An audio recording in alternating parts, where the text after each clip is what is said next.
नमस्कार, knocking-news.com में आपका स्वागत है। मैं हूं गिरिजेश वशिष्ठ।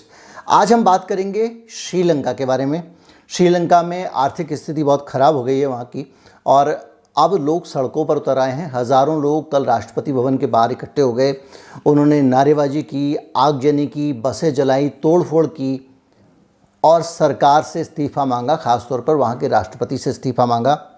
श्रीलंका के राष्ट्रपति का पूरा ख़ानदान मंत्री बना हुआ है, कोई उनका भाई है, कोई बेटा है, कोई कुछ है। और उस पूरे वातावरण के बीच में श्रीलंका का पूरी लुटिया डूब गई है। और जब ये लुटिया डूबती है तो आपके दिमाग में पहला सवाल आता है, दो सवाल आते हैं। कुछ लोग कह रहे हैं कि ये उनके ख़ानदान को उन्होंने खुद ही बना लिया, घर की दुकान की तरह चला रहे हैं, इसकी वजह से वहाँ समस्याएं खड़ी हुई।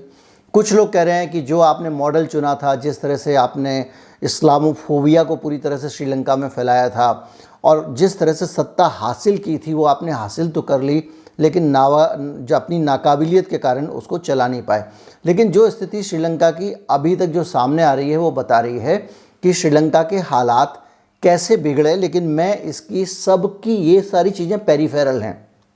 इन सारी समस्याओं की जो बीच में जो जड़ है, जो एक इम्पीरियलिज्म है जो पूरी दुनिया को गुलाम बनाता है, वो यहाँ श्रीलंका में कैसे बनाया जा रहा है।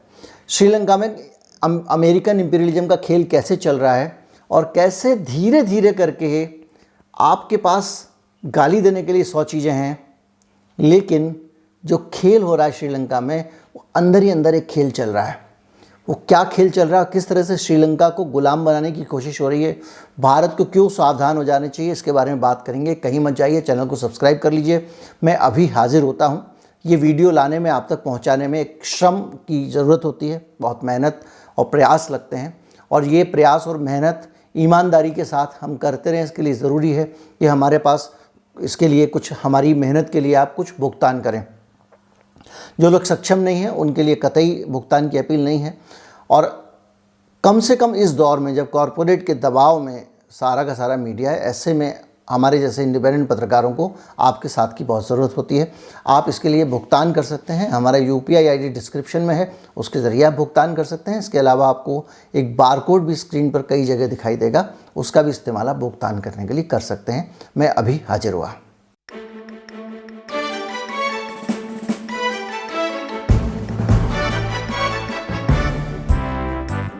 पहले मैं आपको श्रीलंका की दशा बता देता हूं, उसके बाद मैं कारणों पे जाऊंगा और उसके बाद में उसको बताऊंगा कि भारत भी ऐसे कारणों का शिकार हो चुका है, भारत भी इसको झेल चुका है।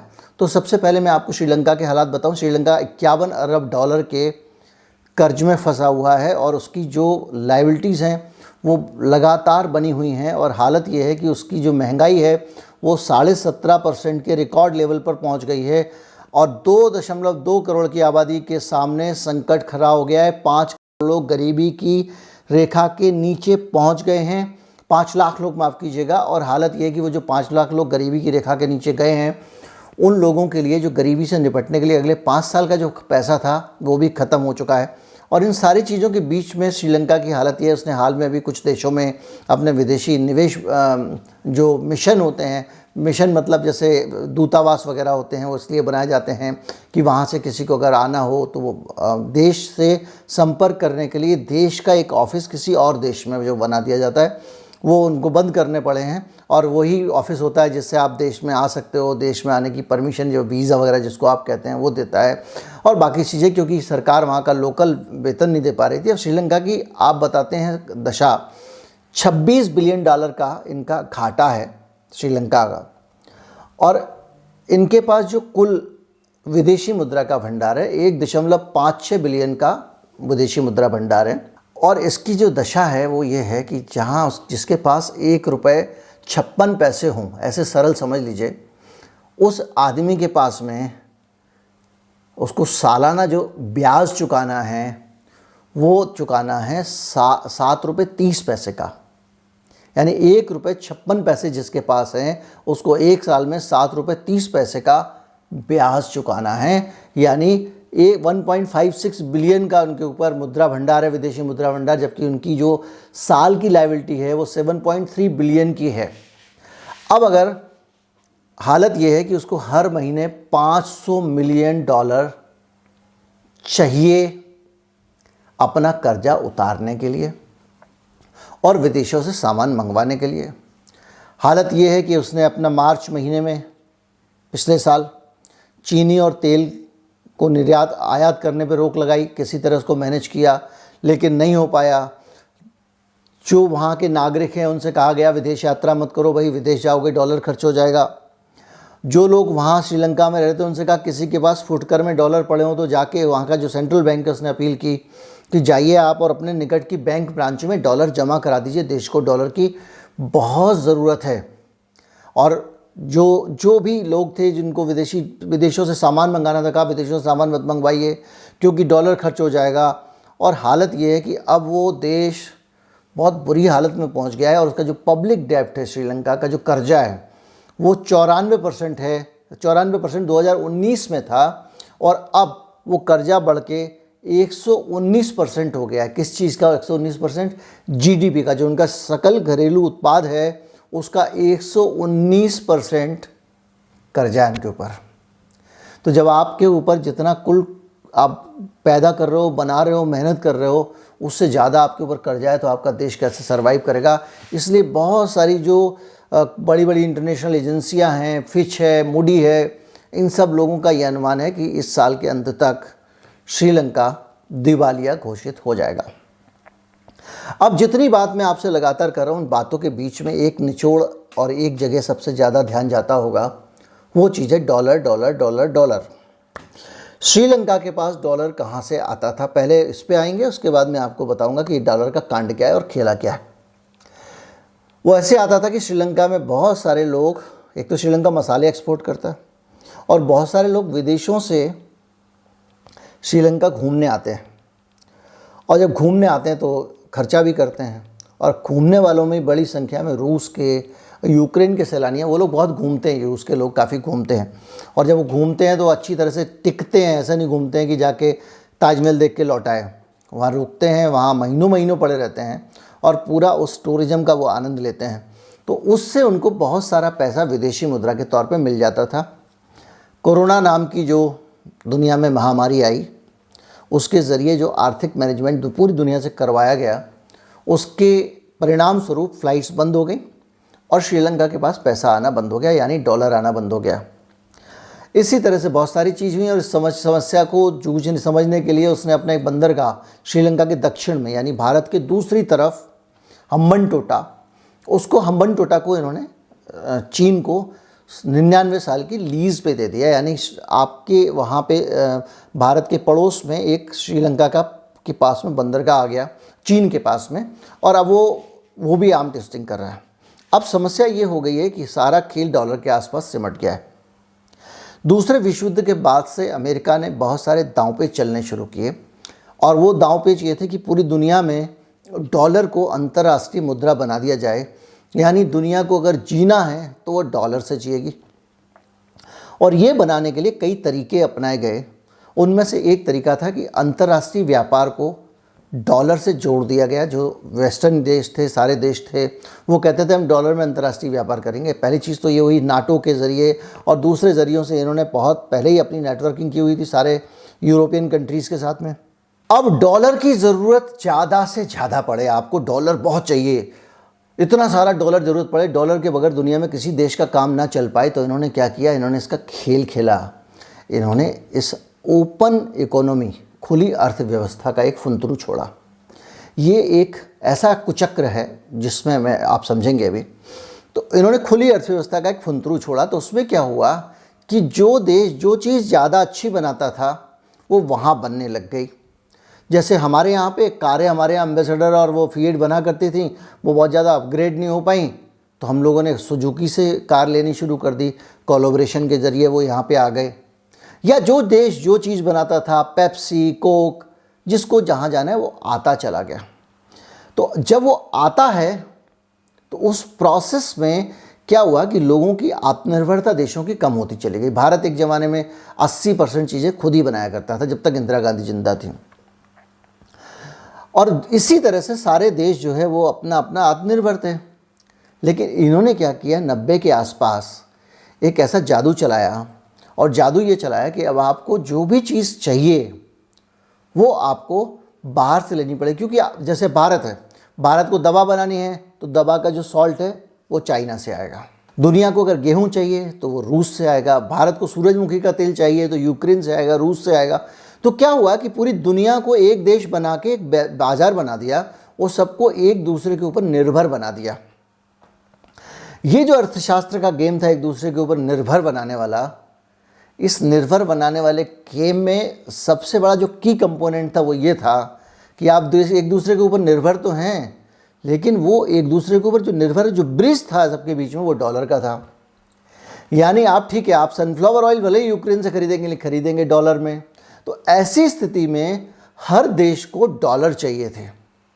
अब मुझे अगर डॉलर चाहिए तो मैं डॉलर कहाँ से लाऊंगा? मैं श्रीलंका को आज डॉलर नहीं मिल रहे हैं। क्यों नहीं मिल रहे हैं? क्योंकि उसके पास विदेश से धन नहीं आ रहा है। विदेश से धन कैसे आएगा? विदेश से धन या तो इन्वेस्टमेंट के तौर पे आएगा या टूरिज्म या दूसरी तरह से लोग आपके यहाँ आके खर्च करें, विदेशी लोग।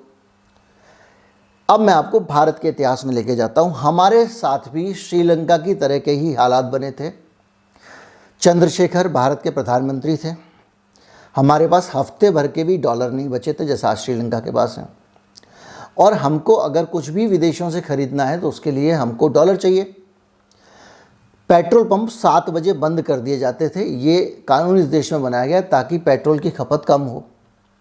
इसके अलावा बहुत सारा सोना हमने विदेशों में गिरवी रखा, ब्रिटेन के बैंकों में, ताकि हमको वहाँ से कुछ डॉलर मिल जाए और हमारी जो ज़रूरतें हैं, हमारी जो निर्भरता है दूसरे देशों पे, वो उसको पूरा करने के लिए कुछ डॉलर हमारे पास हों।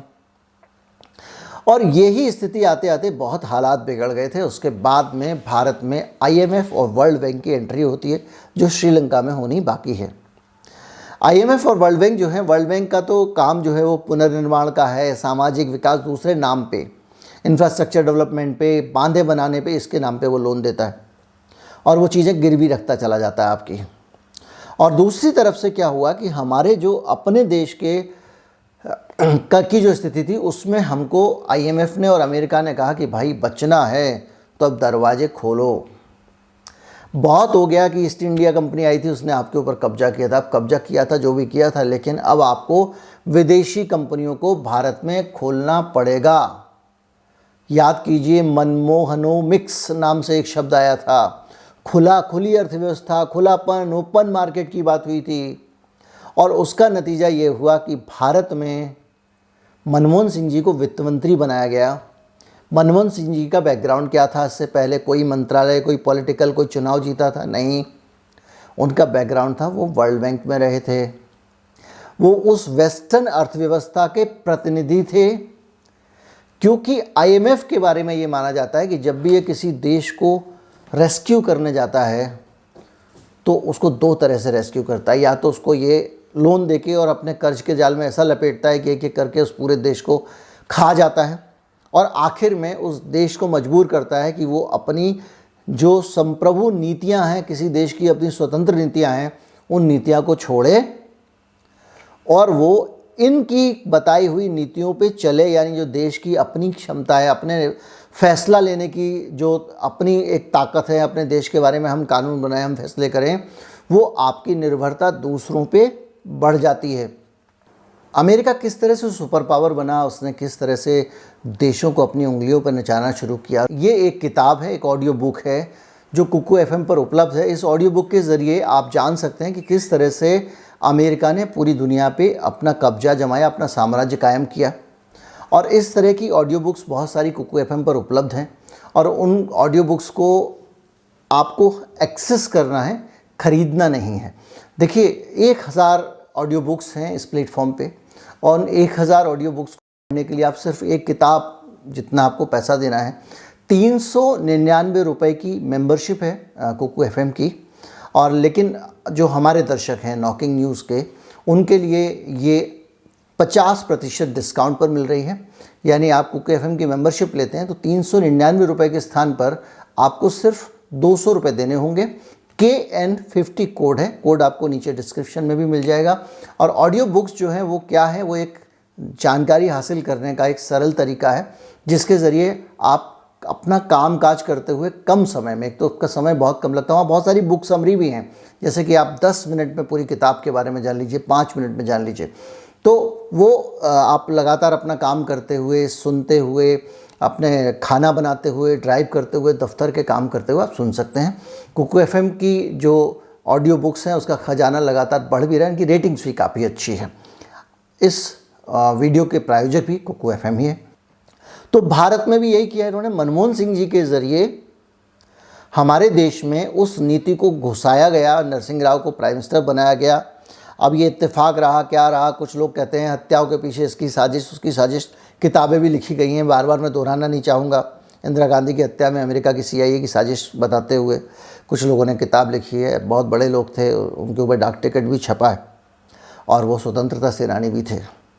तो वो जो किताब है, शीलवत रियाजी उनका नाम था, तो वो जो किताबें हैं उन्होंने लिखा है। तो उस तरह से हुआ ये कि इंदिरा गांधी पहले ख़त्म हुई, पिक्चर से हटी, राजीव गांधी हटे, उसके बाद नरसिंह राव प्रधानमंत्री और बने, और मनमोहन सिंह जो हैं वो अचानक वित्त मंत्री बन गए, कोई सोच भी नहीं सकता था। और वो वित्त मंत्री बनने के बाद उन्होंने पहला काम ये किया कि भारत के मार्केट को विदेशी कंपनियों के लिए खोल दिया, जो भारत ईस्ट इंडिया कंपनी के अनुभव से चिढ़ा हुआ था और भारत में विदेशी आर्थिक शक्तियों के प्रवेश को किसी तरह से रोक के रखता था, उनके लिए खुला दरबार छोड़ दिया गया कि भैया अब डॉलर की सुप्रीमेसी अमेरिका के, और अमेरिका चाहता है कि डॉलर आपको लेना ही पड़ेगा, डॉलर के बगैर आपका काम नहीं चलेगा, और अगर डॉलर चाहिए तो आपको हमारी शर्तें माननी पड़ेंगी। और वो शर्तें थीं कि बाज़ार को बहुराष्ट्रीय कंपनियों के लिए खोल दो।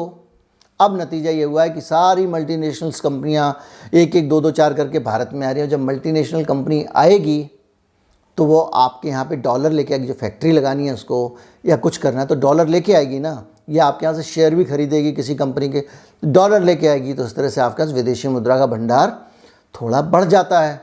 लेकिन भैया जो लगाने आया है वो कमाएगा ना, और जब कमा के लेके जाएगा तो क्या लेके जाएगा, रुपया लेके जाएगा, डॉलर लेके जाएगा। अब कमा कमा के जब कंपनियां बाहर जा रही हैं, सिटी बैंक चली गई अपनी इक्विटी बेच के एक्सिस बैंक को, इसी तरह से जब कंपनियां बाहर जानी शुरू हो रही हैं तो क्या होगा, हमारे ऊपर कितना विदेशी कर्जा बढ़ गया है, ये आपको मैंने वीडियो बना के बताया था। हर आदमी के ऊपर 1 लाख रुपए विदेशी कर्जा बढ़ गया है इसी बीच में, 2014 के बाद से, और दुगने के आसपास हमारा विदेशी कर्ज हो गया है। तो विदेशी कर्ज होगा तो उसकी एक इंटरेस्ट देना पड़ता है, उसका ब्याज देना पड़ता है, जैसे कि श्रीलंका दे रहा है। श्रीलंका के पास कमाई उतनी नहीं है जितना ज़्यादा उसको ब्याज देना पड़ रहा है, इसलिए उसको अपने यहाँ बिजली काटनी पड़ रही है, अपने यहाँ दूसरे काम बंद करने पड़ रहे हैं। डीजल ही नहीं है तो बिजली कंपनी कह रही है हम बिजली नहीं दे पाएंगे, लंबा लंबा पावर कट लग रहा है, लोग सड़कों पे आ रहे हैं, विदेशों से सामान नहीं आ रहा तो खाने को नहीं है तो लोग सड़कों पर आ रहे हैं। कुल मिला के अस्थिरता का वातावरण है। 2, 4, 6, 10 दिन में कुछ वहाँ बड़ा घट सकता है, और अगर नहीं भी घटा तो जैसा कि अनुमान है इस साल के अंत तक श्रीलंका दिवालिया हो जाएगा, फिर IMF की शरण में जाएगा। IMF तरह तरह की शर्तें रखेगा, श्रीलंका को गुलाम बनाने की कोशिश करेगा, और श्रीलंका फिर वही वर्ल्ड बैंक, वो अमेरिका के जो पिट्ठू हैं वर्ल्ड बैंक IMF, उनके इशारे पर नाचेगा और अपनी संप्रभुता दिखेगी सामने से संप्रभुता, लेकिन पीछे से खो देगा। यही होता है, यही हो रहा है। आज भी बहुत सारे फैसले हमारी सरकार, भारत की सरकार खुलकर नहीं ले पाती, क्योंकि उसको ये लगता है कि इससे किसी अंतर्राष्ट्रीय मार्केट में और उन जगहों पे हमारी छवि खराब होगी, हमारा ये होगा, हमारे व्यापार पे असर होगा, और वो शर्तें थोपते रहते हैं। हम आज़ाद देश हैं, उम्मीद करता हूँ कि ये आज़ादी बनी रहेगी। उम्मीद करता हूँ कि आपको वीडियो अच्छा लगा होगा। अच्छा लगा हो तो ज़्यादा से ज़्यादा लोगों तक पहुँचाएँ, चैनल को सब्सक्राइब कर लें। नमस्कार, जय हिंद।